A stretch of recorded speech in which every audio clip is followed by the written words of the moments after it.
Hello friends, last year 2020 में जो maths का पेपर हुआ था उसमें प्रायिकता से संबंधित 2 क्वेश्चन पूछे गए थे 5-5 नंबर में, और एक क्वेश्चन आया था 1 नंबर में। जो 5 नंबर में क्वेश्चन पूछे गए थे वो क्या थे? पहला क्वेश्चन आया था, यदि 2 पासे एक साथ फेंके जा रहे हैं तो कम से कम एक 6 आने की प्रायिकता ज्ञात कीजिए। तो प्रायिकता के सवालों में क्या करना होता है, हमें प्रायिकता के सवालों में एक तो अनुकूल कंडीशन ढूंढनी होती हैं, एक टोटल कंडीशन ढूंढनी होती हैं कि अनुकूल कंडीशन कैसी हैं, यानी 6 आने की कंडीशन कौन कौन सी बन सकती हैं, और टोटल कंडीशन कितनी बनेंगी वो देखना होता है। तो जब किसी पासे को 2 बार उछाला जाता है, 2 बार फेंका जाता है, तो इसका मतलब क्या है, एक बार जब उछालते हैं तो उस पर 1 से लेकर 6 तक अंक में से कोई भी एक अंक आ सकता है। 1 से लेकर 6 तक के जो अंक होते हैं उसमें से कोई भी एक अंक आ सकता है। तो इसका अर्थ क्या है कि एक बार जब उछालते हैं तो 6 कंडीशन बनती हैं। जब 2 बार पासे को फेंका जाता है तो 6 × 6 जो टोटल जो कंडीशन बनेंगी, टोटल जो संभावनाएं होंगी, तो वो कितनी होंगी? 36 संभावनाएं होंगी, यानी टोटल जो कंडीशन होंगी 36 स्थितियां बन सकती हैं। तो जो 36 है वो क्या हो गया हमारा? वो हो गया प्रतिदर्श समिष्ट। तो सबसे पहले हमें क्या निकालना होता है? सबसे पहले हमें प्रायिकता के सवालों में टोटल कंडीशन निकालनी होती है, प्रतिदर्श समिष्ट निकालना होता है। तो प्रतिदर्श समिष्ट को NS से डिनोट करते हैं। तो प्रतिदर्श समिष्ट यानी टोटल कंडीशन कितनी होंगी? टोटल जो कंडीशन होंगी NS वो 36 बनेंगी, यानी ऐसी कंडीशन 36 बनेंगी 2 पासों को उछालने पर। अब हमें उनमें से कौन सी कंडीशन लेनी है? हमें वो कंडीशन लेनी है जिसमें 6 आए, कम से कम एक 6 आए। जब 2 पासों को उछाला जाएगा तो 2 पासों उछालने पर देखिए कंडीशन क्या बनेंगी। पहले पासे मान लो 1 आ जाता है, दूसरे पासे भी 1 आ गया, पहले पासे पर 1 आ गया, दूसरे पर 2 आ गए, पहले पासे पर 1 ही आया, दूसरे पर 3 आ गया, पहले पर 1 ही आया, दूसरे पर 4, पहले पर 1, दूसरे पर 5, पहले पर 1 और दूसरे पर 6। तो एक बार उछालने पर इस तरह से कंडीशन बन सकती हैं। फिर उछालेंगे तो अगली बार में क्या हो सकता है, यानी जब हमने एक बार पासे को फेंका है तो पासे को फेंकने पर एक के साथ, यानी पहले पासे पर बनाया, दूसरे भी बना गया, पहले पर बनाया, हो सकता है दूसरे पर 2 आ जाए, पहले पासे मान लो 1 ही आया लेकिन दूसरे फिर 3 आ गया। तो इस तरह से कंडीशन बन सकती हैं। उसके बाद फिर क्या होगा, अगली बार में मान लो पहले पासे पर 2 आ गया, उसमें कितना आ गया? दूसरे पासे पर 1। इसी तरह से पहले पर 2 आया, दूसरे पर 2 आ गया, पहले पर 2 आया, तीसरे पर 3 आ गया, पहले पर 2 आया, तीसरे पर, दूसरे वाले पर 4 आ गया, पहले पर 2, इस पर 5, पहले पर 2 और उस पर 6। इस तरह से फिर इसी तरह 3 के साथ कंडीशन बनेंगी, इसी तरह से 4 के साथ कंडीशन बनेंगी, इसी तरह से 5 के साथ, इसी तरह से 6 के साथ। एक बार में 6 कंडीशन बनेंगी। तो पहले पासे पर 1, दूसरे पर भी 1, पहले पासे पर 2, दूसरे पर 1, पहले पासे पर 3, दूसरे पर 3। तो इस तरह से 6 इसमें, 6 इसमें, 6 इसमें, टोटल इस तरह से 36 कंडीशन बनती हैं। इस तरह से 36 स्थितियाँ उत्पन्न होंगी। हमें क्या निकालना है? हमें निकालना है कम से कम एक 6 आने की प्रायिकता। तो कम से कम का मतलब क्या है कि कम से कम एक तो हुई हो, अगर ज़्यादा भी आ जाए तो हमें कोई दिक्कत नहीं है। तो कम से कम एक तो होना ही चाहिए, और अधिक भी आ जाए तब भी कोई परेशानी नहीं है, कोई दिक्कत नहीं है। तो पहले हमें क्या करना पड़ेगा? पहले इसके लिए हमें 6 आने वाली कंडीशन कौन कौन सी हैं उनको देखना पड़ेगा। जो अनुकूल संभावना है उनको देखना होगा। तो जो ऐसी स्थिति कितनी है, कम से कम 6 आने की, कम से कम 6 आने की संभावनाएं कितनी हैं? तो कम से कम 6 आने की संभावना कौन कौन सी बनेंगी? तो देखिए कम से कम जो 6 संभावनाएं आएंगी वो कौन कौन सी होंगी? हो सकता है पहले पासे पर क्या आ जाए, कम से कम 6 का मतलब एक तो 6 आना ही चाहिए। तो पहले पासे पर मान लो 6 आया, दूसरे पर 1 आ गया, पहले पर 6, दूसरे पर 2, पहले पर 6, दूसरे पर 3, पहले पर 6, दूसरे पर 4, पहले पर 6, दूसरे पर 5, पहले पर 6, दूसरे पर 6। यानी कम से कम एक पासे पर कम से कम एक 6 आने की प्रायिकता निकालनी थी। तो कम से कम एक तो 6 आना ही चाहिए। तो सब में क्या है, सब में कंडीशनों में 6 तो आ ही रहा है। अगर एक से ज़्यादा भी आ जाए तब भी कोई बात नहीं, इसमें क्या है, एक से ज़्यादा आ गया। और देखें अगली बार में क्या हो सकता है, पहले पासे पर तो कितना आ गया, पहले पासे पर मान लो 6 आ जाता है, और अगली बार में क्या हुआ, पहले पासे पर तो आया 1 और दूसरे पासे पर कितना आ गया, दूसरे पासे पर आ गया 6। पहले पासे पर क्या आया 2 और दूसरे पासे पर कितना आ गया 6। पहले पासे पर कितना आया 3 और दूसरे पासे पर रहा 6। पहले पासे पर कितना आ गया 4, दूसरे पासे पर आया 6। पहले पासे पर 5 और दूसरे पासे पर आ गया 6। अगले पासे में क्या हो सकता है, पहले पर 6 दूसरे पर 6, वो हमने कंडीशन पहले ही लिख ली है। तो ये कंडीशन हो सकती हैं, यानी या तो पहले पासे पर 6 आ रहा हो या दूसरे पासे पर 6 आ रहा हो। तो कम से कम सभी पासों में 6 तो है ही और एक पर दोनों पर भी 6 आ रहा है। तो कुल कंडीशन कितनी बन जाएंगी, हमें क्या देखना था, कम से कम एक 6 अधिक हो तब भी कोई बात नहीं। और कोई कंडीशन बनेगी या नहीं बनेगी, देखिए यानी पहले पासे पर तो 6, पहले पर 6, अगले पर चेंज हो गया। इसी तरह से पहले पर मान लो 1 आया हो, दूसरे पर 6, पहले पर 2, दूसरे पर 6, इस तरह से आ सकता है। और कोई तो ऐसी कंडीशन बनेगी नहीं जिसमें 6 आ रहा हो। तो या तो 3 के साथ 6 आएगा, 4 के साथ 6 आएगा, वो सारी संख्या हमने यहाँ लिख ली हैं। तो इस तरह से जो अनुकूल परिस्थितियाँ हुई वो कितनी हो गई, कुल मिला के 1 2 3 4 5 6 7 8 9 10 11, इस तरह से कुल 11 कंडीशन बनेंगी, 11 स्थितियाँ ऐसी बनेंगी। अब हमें निकालनी है प्रायिकता। तो प्रायिकता निकालने के लिए कम से कम 6 आने की जो प्रायिकता होगी, कम से कम 1 6 आने की जो प्रायिकता निकलेगी वो कितनी आ जाएगी, पी ए बराबर टोटल कंडीशन तो कितनी है, टोटल कंडीशन है 36 और कुल कंडीशन कितनी है 11 आई थी कि नहीं, हमने गिना था इनको 1 2 3 4 5 6 7 8 9 10 11। तो टोटल कंडीशन तो कितनी हो गई 36 बटे, टोटल कंडीशन 36 हो गई, कुल कंडीशन हो गई 36, कुल कंडीशन 11,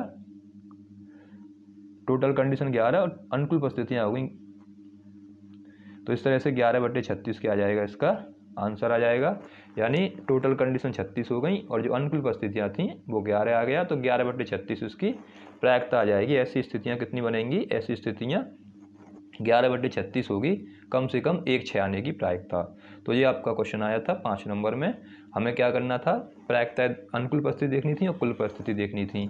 अब देखिए अगला क्वेश्चन आया था 5 नंबर में ही 6 में का गा था कि एक पासे को 6 बार उछाला जाता है, एक पासे को 6 बार उछाला जाता है, तो कम से कम पासे पर सम संख्या प्राप्त होना एक सफलता हो तो न्यूनतम 5 सफलताएं, और न्यूनतम, ये सवाल था आपका जो 5 नंबर में पूछा गया था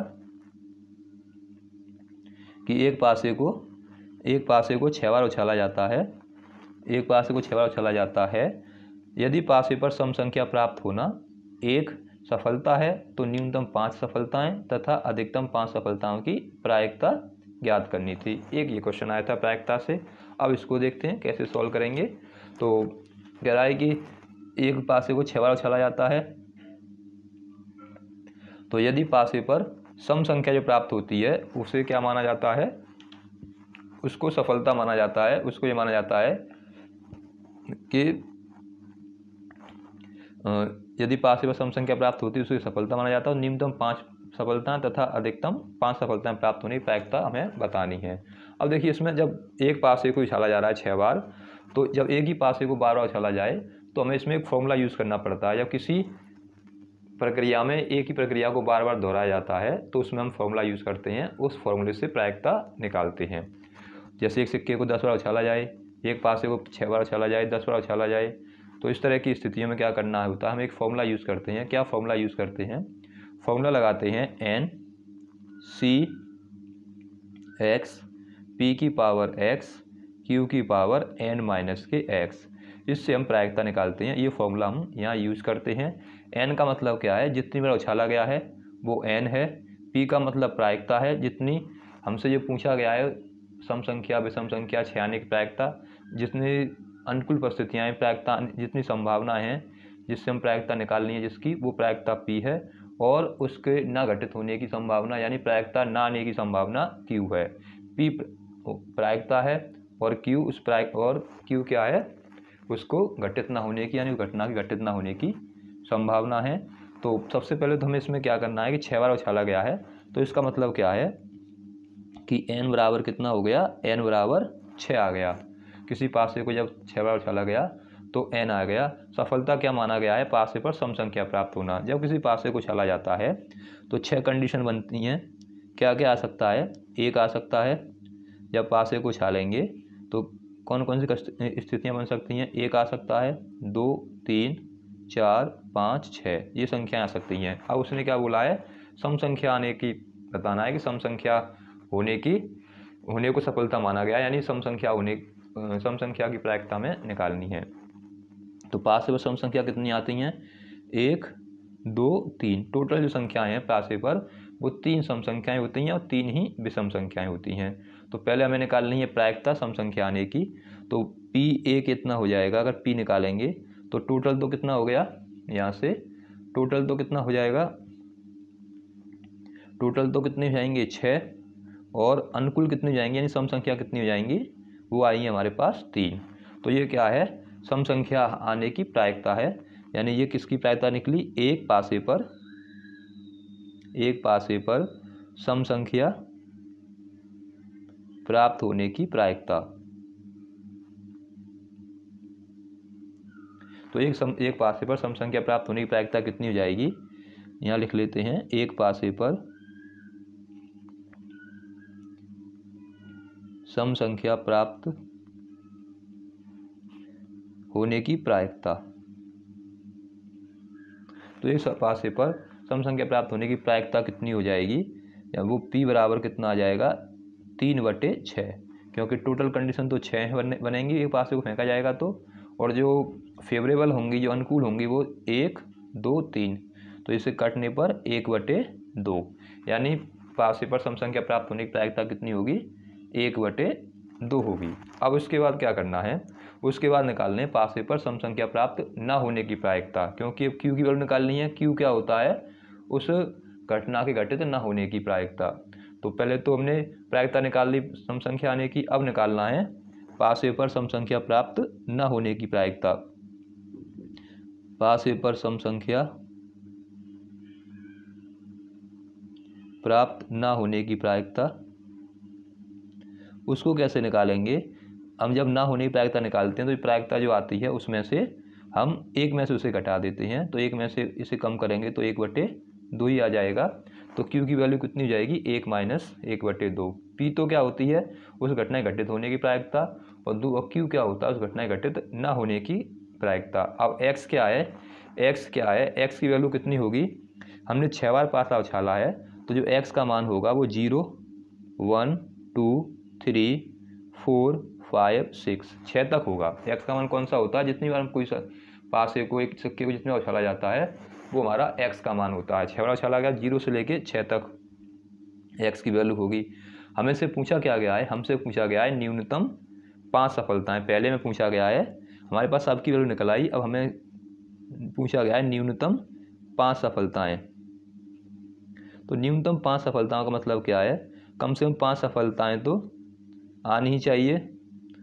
5 सफलताएं तो कम से कम आनी ही चाहिए, उसके साथ साथ ज़्यादा हो तब भी कोई बात नहीं। तो इसका मतलब क्या है? हमें किस किस पे निकालना पड़ेगा? न्यूनतम 5 सफलताओं के लिए हमें एक तो P5 पे निकालना पड़ेगा और एक P6 पे निकालना पड़ेगा, यानी हमें 2 सफलताओं पे निकालना पड़ेगा। न्यूनतम 5 का मतलब है कि कम से कम 5 बार तो ऐसी स्थिति बननी चाहिए, सम संख्याएँ आनी चाहिए।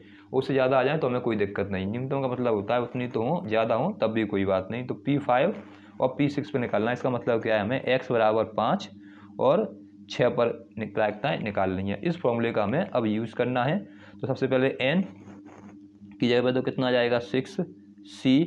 अब न्यूनतम 5 के लिए यूज़ करना है, तो यहाँ से कितना आ जाएगा?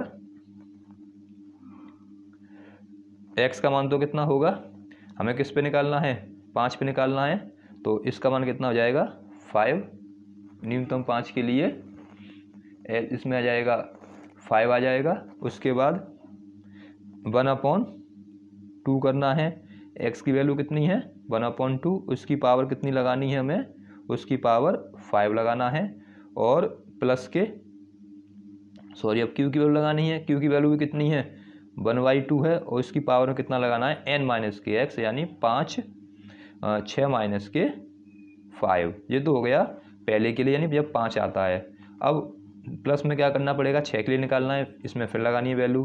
तो n की जगह पे तो लगा देंगे 6, C6 1/2, ये तो p की वैल्यू हो गई, इसकी पावर आ जाएगी अब 6, और इसकी पावर कितनी आ जाएगी 1/2, 6 माइनस के 6, यानी फॉर्मूले में हमने वैल्यू रख दी। हमें किस किस पे निकालना था, x/5 और x/6 पर निकालना था। फॉर्मूला था हमारे पास n cx 1/p की पावर x q की पावर n-x, इसको अब कैलकुलेट करना है। तो ये तो दे रखा है C6 5 है, तो उसको सॉल्व करने के लिए क्या करना होता है, 6 को लिखना है 5 बार तक, 6 5 4 3, यानी 1 2 3 4 और 2 तक, और 5 को कैसे लिखेंगे 1 तक, 5 4 3 2 1, ये हो जाएगा इसका। इसके बाद क्या करना है, सॉल्यूशन करना है, इसको कैलकुलेट करना है। 1/2 का तो 1/2 की पावर 5 का 5 इंटू में 1/2, यानी 6 में से 1 कम कर देंगे, तो 6 में से 5 कम करेंगे तो 1 बचेगा, यानी 1/2 बच जाएगा। प्लस के C6 का मतलब हो गया, जब यहाँ सेम सेम होते हैं तो उसकी वैल्यू 1 आती है। ये हो गया 1/2 की पावर 6, और यहाँ से 1/2 है, 6 में से 6 कम करेंगे तो 0 बचेगा, तो इसकी वैल्यू आ जाएगी 1। यहाँ से 5 4 3 2 कट गया, 5 4 3 2 1, तो यहाँ तो बचेगा कितना, यहाँ तो आ जाएगा 6, और ये वो कितने हो जाएंगे, ये भी हो जाएगा 1/2 की पावर 5 और 1/2 की पावर ये भी 6 हो गया। इस तरह से यहाँ भी 1/2 की पावर ये भी 6 हो गया। अब यहाँ से हम 1/2 की पावर 6 कॉमन ले सकते हैं, यहाँ बचेगा 6 प्लस के 1, तो कुल मिला के 1/2 की पावर 6 का मतलब कितना हो गया। सॉल्व करते हैं, 2 दूनी 4 दूनी 8 दूनी 16 दूनी 32 दूनी 64, तो इसका तो जाएगा 1/64 और गुणा में आ जाएंगे 7। तो इस तरह से इसकी प्रायिकता कितनी हो जाएगी 7/64, ये इसका आंसर हो जाएगा 7/64। इसी तरह से अब सेकंड पार्ट निकालना है। सेकंड पार्ट में क्या पूछा गया है, सेकंड पार्ट में पूछा गया है, देखिए सेकंड पार्ट में क्या है, अधिकतम 5 सफलताएं। तो अधिकतम 5 सफलताओं का मतलब क्या है, अधिकतम 5 सफलताओं का मतलब है कि कम से कम, अधिकतम 5 सफलता मतलब क्या है, 5 से ज़्यादा नहीं होनी चाहिए, कम आ जाए तो कोई बात नहीं। तो अधिकतम 5 सफलताओं का मतलब क्या है, x बराबर क्या है, अधिकतम 5 सफलताएं, अधिकतम 5 सफलताएं, तो ऐसा मतलब कितना हो गया 0 1 2 3 4 5 तक लेना है। अधिकतम 5 मतलब 5 से अधिक नहीं हो, कम हो तो कोई बात नहीं। तो x का मान होगा 0 1 2 5। अब यहाँ से इसको जब सॉल्व करेंगे तो हमें इतनी सारी वैल्यू निकालनी पड़ेंगी। जब इतनी सारी वैल्यू निकालेंगे तो 0 पे निकालो, 1 पे निकालो, 2 पे निकालो। तो इसका एक तरीका और है कि हम क्या करें, जो सारी वैल्यू हम P0 पे निकालना है, यानी इस पे निकालना है, तो हम 1 में से केवल किसको घटा दें, 1 में से अगर हम सीधे सीधे P, इसमें कौन सा नहीं है 6 नहीं आ रहा केवल, अगर सीधे सीधे P6 को घटा दें तो हमारी जो प्रायिकता निकलेगी वो किसकी निकल आएगी, 0 1 2 3 4 5 इन सबकी निकल आएगी एक साथ। यानी सभी में से क्या करें 6 वाला घटा दें केवल, तो हम 6 पे निकाल दें, उसको 1 में से माइनस कर दें, तो वो क्या निकल आएगा 0 1 2 3 4 5 की जो सफलताएं होंगी, जो प्रायिकताएं होंगी, वो हमारा आंसर निकल आएगा। तो जब बहुत सारी संख्या दे रखी हों तो अगर टोटल प्रायिकता तो 1 होती है, किसी की भी प्रायिकता 1 है, अधिकतम प्रायिकता 1 होगी, उसमें से घटा दें 6 वाले को। तो यहाँ से क्या है, इसको सॉल्व करें तो ये जाएगा 1 माइनस के P है। अब इसको जब कैलकुलेट करेंगे P6 को, तो n की जगह पे तो कितना जाएगा 6 C, और उसके बाद C, और x की जगह पे कितना जाएगा, यहाँ भी C आएगा फॉर्मूले से। फिर लगाना है P की वैल्यू, तो 1/2 थी, ऊपर पावर आ जाएगी 6, फिर लगाना Q की वैल्यू 1/2 थी, यहाँ लगाएंगे 6 माइनस के 6, क्योंकि n माइनस के x करना है। तो इसको जब सॉल्व करेंगे तो ये तो 1 आ जाएगा माइनस के।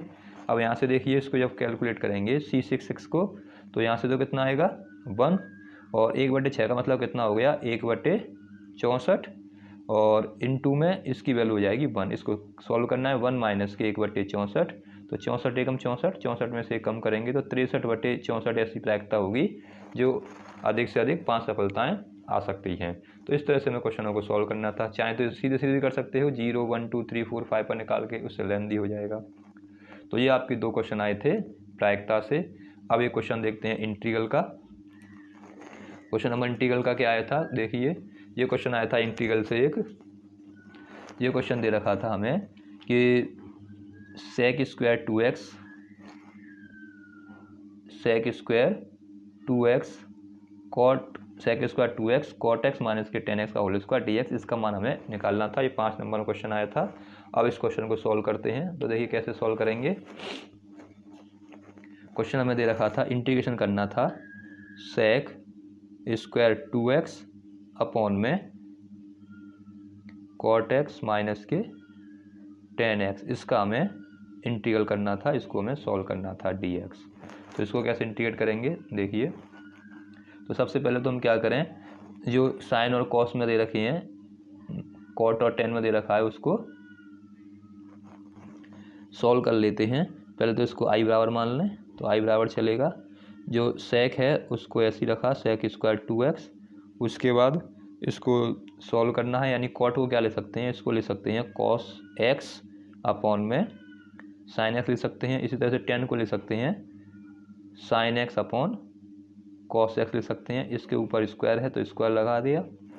अब इसको थोड़ी कैलकुलेशन इसकी करते हैं। तो ये तो सेक स्क्वायर 2x चल रहा है, उसको ऐसे ही रखा अभी।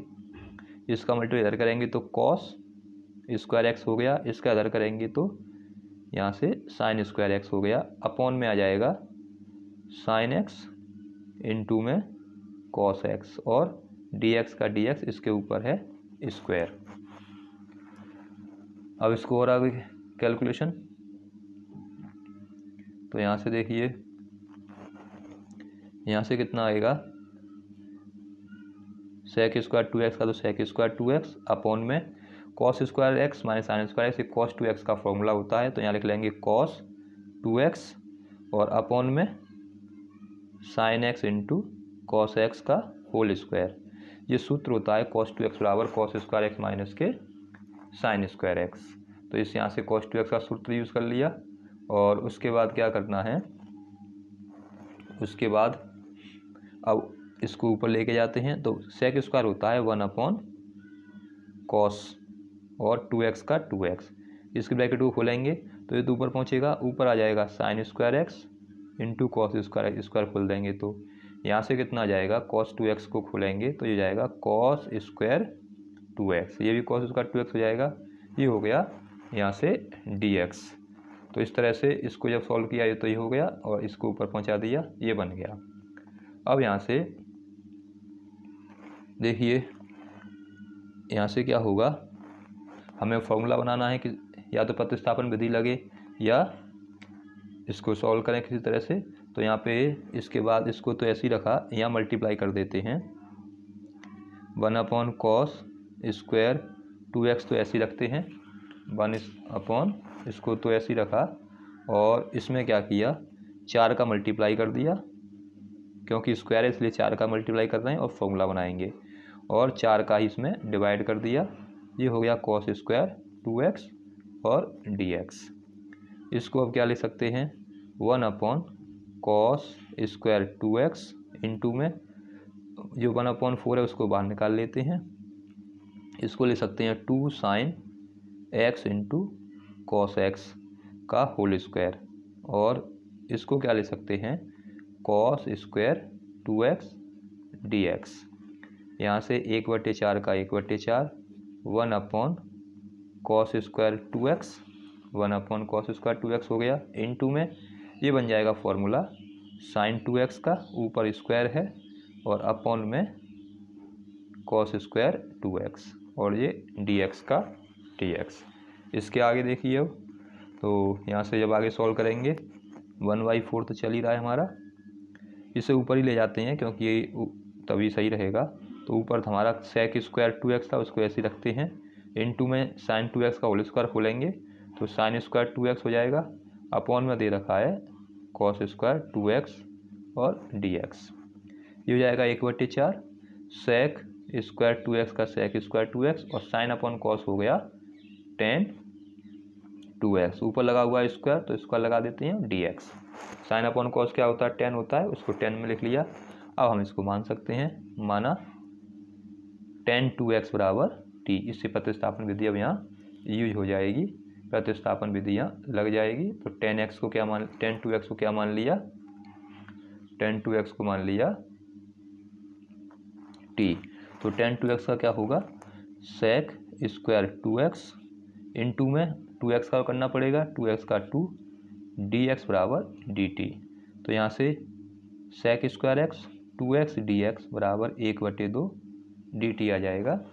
यहाँ वैल्यू लगा देते हैं इसमें, तो 1/4 का तो 1/4, sec स्क्वायर x 2x यानी sec स्क्वायर 2x dx, इस जगह पे तो पूरी जगह पे क्या आ जाएगा dt और 1/2 आ जाएगा, और tan 2x जगह पे लगा देंगे t, ऊपर आ जाएगा स्क्वायर। तो इस तरह से 1/8 t स्क्वायर dt, इसका वो इंटीग्रल हमें करना है। तो 1/8 का तो 1/8, इसका हो जाएगा t3/3 प्लस के इंटीग्रल कांस्टेंट c, तो ये हो जाएगा 1/24। t का मान लगा देंगे, t मान हमारा क्या था tan 2x था, और प्लस के इंटीग्रल कांस्टेंट c, ऊपर पावर में 3, तो ये हो जाएगा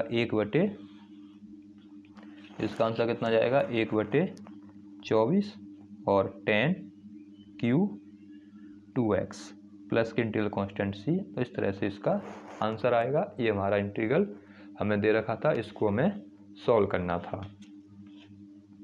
तो ये क्वेश्चन था। अब ये क्वेश्चन जो आपको करना है मैं आपको दे देता हूँ।